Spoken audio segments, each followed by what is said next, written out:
አብ ወልድ መንፈስ ቅዱስ ስንት አምላክ ናቸው? አንድ አምላክ። ባይብል ላይ ብሉይ ኪዳን ላይ 4 ቦታ ላይ አንድ አምላክ የሚል አለ። ዘዳግም 6:4፣ ኢዮብ 31:15፣ ትንቢተ ሚልክያስ 2:10 እና ዘካርያስ 14:9 ላይ። አዲስ ኪዳን ላይ ደግሞ 16 ቦታ ላይ አለ። አንድ አምላክ የተባለው ማን ነው? በአዲስ ኪዳን ላይ አንድ አምላክ እግዚአብሔር። ማን? እግዚአብሔር አብ ወልድ መንፈስ ቅዱስ አንድ አምላክ። እሺ ጥቅስ ትሰጠኛለህ እስቲ? አንድ አምላክን በባይብል አብን ወልድን መንፈስ ቅዱስን አንድ አምላክ ያለበት ጥቅስ ስጠኝ። ፈርስት ኦፍ ኦል የመጽሐፍ ቅዱስ እንትን ላይ የምታየው የዶክትሪናል እንትኖች አሉ አይደል? አይ ጥቅስ ስጠኝ ነው ያልኩህ። መጀመሪያ በጥቅስ ላይ ቤዝድ እናድርግ። እኔ አንድ አምላክ የሚባለው አብ እንደሆነ ማስረጃ እሰጥሃለሁ። አንተ ደግሞ አብ ወልድ መንፈስ ቅዱስ አንድ አምላክ ናቸው የሚል ማስረጃ ትሰጠኛለህ። ማቴዎስ 28 ላይ ያለው ቃል አሁን በአብ በወልድና በመንፈስ ቅዱስ ስም ሂዱና ብሎ በአብ በወልድና በመንፈስ ቅዱስ ስም እያጠመቃችኋቸው የጠየኩ ምንድን ነው? ዶክትሪን ነው ባይዘ አንድ አምላክ አይደለም የጠየኩ። አንድ አምላክ አብ ወልድ መንፈስ ቅዱስ አንድ አምላክ ናቸው የሚል ባይብል ላይ የቱ ጋር ነው ያለው ነው ያልኩ። እኔ አንድ አምላክ አብ ስለመሆኑ ማስረጃ ልስጥህ ከፈለክ። አንድ አምላክ እንደሆነ ይኸውልህ፣ አሁን ለምሳሌ አንተ አሁን ሶስት እንትኖች አሉክ ማለት አንድነትህን የሚገልጥ ግን ሲነገር፣ አሁን ለምሳሌ እግዚአብሔር አንድ ነው ሁላችንም የምናምንበት። እግዚአብሔር ኤሰንስ ነው። አልጠየኩም። እሱ እግዚአብሔር አምላክ ነው፣ አንድ ነው። እግዚአብሔር ኤሰንስ ነው፣ ኤሰንስ ነው። እኔ የጠየኩህ ስለ ፐርሰን ነው።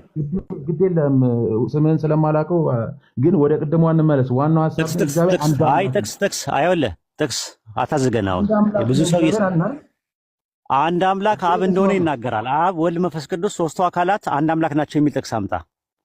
ይኸውልህ የእግዚአብሔር አንድ አምላክነትን ራስህ ጠቅሰዋል እኮ ቅድም። አንድ አምላክ እኔ አብ አንድ አምላክ እንደተባለ ማስረጃ ልስጥህ። አንተ ደግሞ አብ ወልድ መንፈስ ቅዱስ አንድ አምላክ ናቸው የሚል ማስረጃ አምጣ።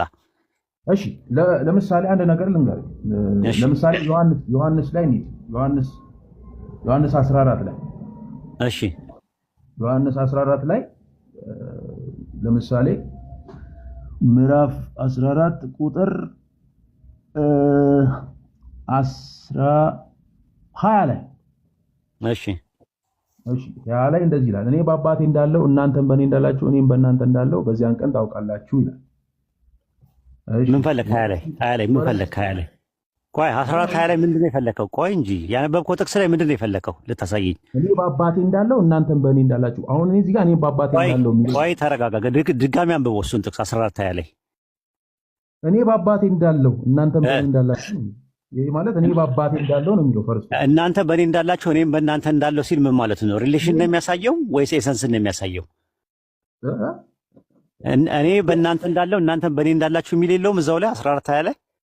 አዎ ይሄኛው ሪሌሽን እኔ ከዚህ ጋር የጀመርኩልህ ለምን መሰለህ? ይሄኛው በአባቴ እንዳለው የሚለውን እንድትይዝልኝ ነው የፈለኩት እኮ። ሪሌሽን እና የሚያሳየው በአብና በወልድ መካከል ያለውን ሪሌሽን ነው የሚያሳየው ወይም ኢንተራክሽን ነው የሚያሳየው። እኔ ጠየቅኩት ጥያቄ አብ ወልድ መንፈስ ቅዱስ አንድ አምላክ ናቸው የሚል ባይብል ላይ አምጣ። ይሄንን ከያዝክልኝ ወደ ኋላ እንመለስ። አሁን ለምን አንመለስም? አንድ ጥቅስ አምጣ ነው ያልኩህ። አንድ ጥቅስ ነው የምፈልገው እኔ። ቀጣይ ሌላ ላይ ያመጣውልህ ነው። ቀጣይ ደግሞ አሁን አይደለም፣ አንድ ጥቅስ አምጣ ነው ያልኩህ። ቁጥር 10 የጠየቅኩህ ይኸውልህ 14 20 ላይ ልታመጣ አልቻልክም። ዮሐንስ ወንጌል 14 20 ላይ አላመጣም። 14 20 ላይ እንደዛ ይላል። 20 ላይ ያልኩትን 9 እና 10 ላይ ደግሞ ይለዋል። ለምንድን ነው 20 ላይ ይላል ወይ? አንዳንድ ጥቅስ ነው እያየን የምንመጣው። እኔ ያለቀ አይዞህ፣ እሱን ያዘውና ከዛ ቀጣይ ሂድ። ምን ማለት ነው? 14 20 ላይ ስለ አንድ አምላክ አብና ወልድ መንፈስ ቅዱስ አይደለም ነገር የሚብራራው። ፈርስት ኦፍ ኦል እሱን መረዳት አለብህ። በአንድ ጥቅስ ብቻ ነገር አይብራራም። እኔን ያየ አብን አየ ማለት እኔ አብ ነኝ ማለት አይደለም። መልአክንም ሰዎች ሲያዩ እግዚአብሔርን አየን ይላሉ። ያ ማለት መልአኩ እግዚአብሔር ነው ማለት አይደለም። እኔና አብ አንድ ነን ይላል። በምንድን ነው አንድ የሆኑት? በምንድን ነው አንድ የሆኑት? በምንድን ነው አንድ የሆኑት? ዮሐንስ ወንጌል 10:30 ላይ እኔና አብ አንድ ነን ሲል በምንድን ነው? አሁን ባወራ ነው በኤሰንስ ነው አንድ የሆኑት። አይደለም። ዮሐንስ ወንጌል 17:10 ላይ አውጣው። አይደለም ዮሐንስ ወንጌል 17:10 ላይ አውጣው። 11 ላይ አውጣው። ላመጣል የነበረው ክፍል እሱ ነው። እሱን ነው የምልህ። እኔና አንተ አንድ እንደሆንን አንድ የሆኑ ዘንድ አለ። ሐዋርያቶቹ በምንድን ነው አንድ የሆኑት? ሐዋርያቶቹ በምንድን ነው አንድ የሆኑት? ሐዋርያቶቹ በምንድን ነው አንድ የሆኑት ማለት ሐዋርያቶቹ እኮ በምንድን ነው? የዓላማ አንድነት ነው? የኤሰንስ አንድነት ነው? የፐርሰን አንድነት ነው ያላቸው? ይሄኛው በዓላማም ሐዋርያቶቹ 12 ሐዋርያት ከሌላው ተነጥለው 12 ሐዋርያት 12ቱ ሐዋርያት በምንድን ነው አንድ የሆኑት? በምንድን ነው አንድ የሆኑት ሲባል ይኸውልህ ዩኒቲ ነው የሚያወራው። ፈርስት እኮ በምንድን ነው አንድ የሆኑት? እኔና አንተ አንድ እንደሆንን አንድ የሆኑ ዘንድ አይልም እኮ ተነጋገርን እኮ አሁን አንተ ባልከው በዓላማም አንድ ነው። በዓላማ ነው። ጥሩ እንደማንና እንደማን እንዲሆኑ አለ። አንድና ሐዋርያቶቹ እንደማንና እንደማን ነው አይደለም። በኤሰንስ አንድ አይደሉም ማለት ስለ ኤሰንስ አይደለም። በኤሰንስማ ከኛም ጋር አንድ ናቸው። የሚያወራው ሐዋርያቶቹ 12ቱ ሐዋርያት ዮሐንስ ወንጌል 17:20 ላይ ከቃላቸው የተነሳ ስንት ስለሚሆኑ አለ አንድ የሆኑ ዘንድ ብሎ ጸልየዋል። የዓላማ አንድነት እንደሚያወራው እኔና አንተ አንድ እንደሆንን እንዲሁ ነው የሚለው። እንደማንና እንደማን ነው ሐዋርያቶቹ አንድ የሆኑት? 12ቱ ሐዋርያቶቹ አንድ የሆኑት እንደማንና እንደማን ነው? እንደ አብና እንደ ወልድ ግን አይደለም። ይኸውልህ ሐሳቡን አልተረዳሁም ይላል እዛው ላይ አንብቦ ሲጥስ ቆይ ተረጋጋ። ዮሐንስ ወንጌል ምዕራፍ 17 ቁጥር 11 ላይ አውጣውና አንብበው። ይኸውልህ አንድ ነገር ልንገርህ። ፈርስት ኦፍ ኦል አብን ከወልድ ጋር አንድ መሆኑ ኖ አውጣውና አንብበው። ያንተ ማብራሪያ የክስም ማብራሪያ ተወና ኤክሶጂሲስ ተወና ኤክሶጂሲስ አድርግ። ሄርሜኔቲካል አፕሮች ተጠቀም። ሁሉም 17 11 ላይ ምን ይላል? አንብበው ምን ይላል? 17 11 ላይ የሚለውን አነብልሃለሁ። እሺ እኮ አንብበው ተረጋግተህ ዓለም ናቸው እኔም ወደ አንተ እመጣለሁ። ቅዱስ አባቶ እነዚህ የሰጠኸኝ እንደኛ አንድ እንዲሆኑ በስም ጠርተህ እንደማን አንድ እንዲሆኑ አለ። እንደማን አንድ እንዲሆኑ አለ? እንደኛ። ስለዚህ አብና ወልድ አንድ በሆኑበት ሂሳብ ነው ሐዋርያቶቹ አንድ የሆኑት አይደለ? አብና ወልድ አንድ በሆኑበት ሂሳብ አዎ ልክ ነው። አዎ። ስለዚህ ሐዋርያቶቹ በምንድን ነው አንድ የሆኑት? በተለያየ መንገድ አልኩህ እኮ ነገርኩህ። አንደኛ በምን ንገረኝ። በምን በኤሰንስ በሰውነት በስ አይደለም። እንደዛ አይልማ። 12ቱ ሐዋርያት ተነጥለው ከሌላው ማህበረሰብ ተነጥለው 12ቱ ሐዋርያት አንድ የሆኑት የዓላማ አንድነት ነው። ቁጥር 20 ላይ ማየት ይችላል። አይልማ እንደዛ በሰውነትማ በኤሰንስ ደረጃማ ቆይ አዳምጠኝ ቆይ በኤሰንስ ደረጃማ ቆይ እንጂ ተረጋጋ እንጂ 17 11 ኧረ ተረጋጋ ቆይ ልትሞት ነው እንዴ? አንቀ ልትሞት እኮ ነው የሚደርሰው 17 11 ላይ ዮሐንስ ወንጌል 17 11 ላይ እየተናገረ ያለው ከአይሁዳውያኖች በተለየ መልኩ 12ቱ ሐዋርያት የዓላማ አንድነት አላቸው።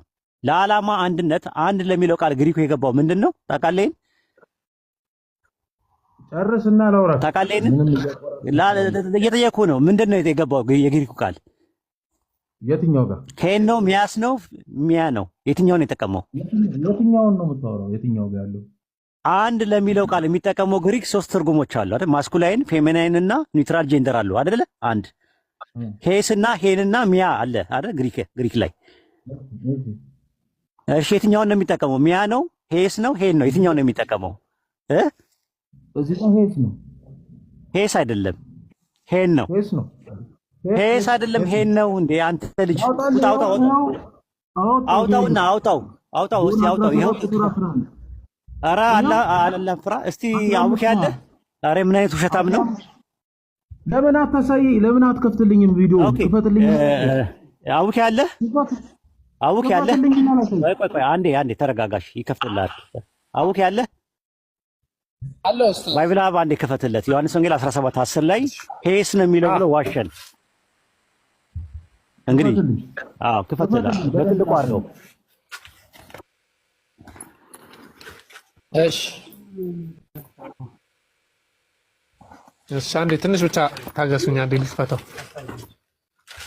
አንተ ራስህ ቼክ አድርገው። ፈርስት ኦፍ ኦል 15 ኧረ ዝም በል አትዋሽ። እኔ እንደዚህ አይነት ውሸት የሚዋሽ ሰው አልወድም።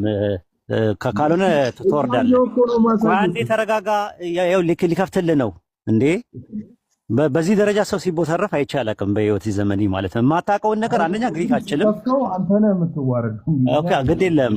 ደግሞ አሁን ለህዝብ ፊት ነው። ሄን ነው የሚለው ሄስ ነው የሚለውን እናየዋለን። ባይብል አወጣለት ባውክዬ።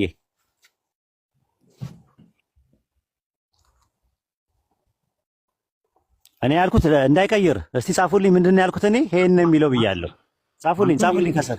ቆይ ተረጋጋ አንተ። እስቲ ዝም በል እስቲ አንዴ። አፍን ይበላል። አዎ እኔ ያልኩት ይሄንን ነው። ሄን ነው ልብ አድርጉ። ሄን እሱ ያለው ሄስ ነው። ልዩነቱን እዩት። አሁን ሲክር ታያውታላችሁ። ምጥጥ ሲያደርግ አሁን ልዩነት እምቢ አለ ካቡክዬ። አንዴ ኮኔክሽን ባይብል ውሳቱ ሰው አለ ኮኔክሽን እንትን ብሎኝ ነው። አንዴ እሱ ራሱ ቢኖር ሰው አለ። ካልሆነ ቤት ገብቼ ልክፈት እኔ። ቆይ አንዴ እንደካቸገረ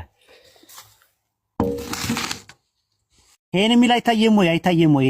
አሁን አየሁት። ይሄን ታዲያ ምን ክፈትልኝ። እኔ ጋር ላይ ምኑን ነው የምከፍትልህ?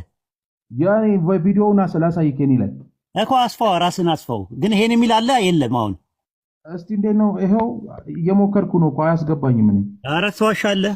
እልም ያልኩሽ ታም ነው